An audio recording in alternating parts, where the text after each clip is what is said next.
要看就是好像就是外表看起来比较强悍或者是比较酷一点，但其实我内心就是对有小女孩，对也有小女孩。讲到害羞。今天我们就特别邀请到最近在电影上表现非常出色，一样以多变有质感闻名的吴可希来担任我们的一日店长。好，那我们一开始的时候，我们可能先请可希这边帮我们 take 几个媒体大哥的镜头。好，我们可能先看前方媒体大哥这边。好，那我们稍微看向右。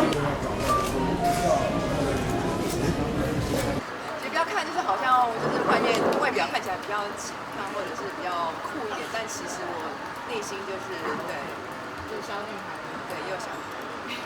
讲到害羞，所以曾经展现在什么地方跟你的小女孩里面？就只会就是比较就朋友或者是比较好的朋友。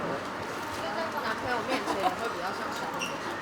会耶，对，其实我不容易就是跟别人起争执或吵架，就是个性是私底下个性真的是很温和，然后对，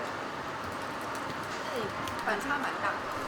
那你戏里面都张力十足。对，接下来希望可以挑战那个温柔小女人或小女生的角色。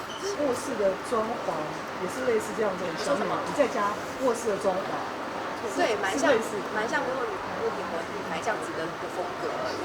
因为这个牌子是北欧的，所以我记得我之前可能是去瑞典参加影展，还是之前去巴黎的时候，可能有逛过这个品牌的他们的就是在北欧的店。我觉得真的去欧洲的时候都觉得很开心，是像这样子的牌子，就他们的设计很独特，而且重点是他们价位很高。